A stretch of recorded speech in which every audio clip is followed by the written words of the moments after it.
नौशेरा से सैयद नदीम मशवानी की खबर शामिल करते हैं, जहां घरेलू तंगदस्ती और हालात से दिल बर्दाश्ता 45 साल बख्शाली मर्दान की खातून ने नौशेरा पुल से दरियाए काबुल में छलांग लगाकर खुदकुशी की कोशिश की।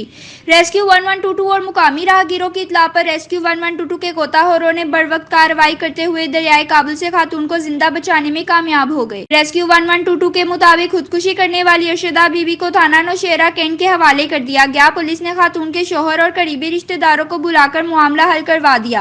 अरशदा बीबी को शोहर के साथ बख्शाली भेज दिया गया।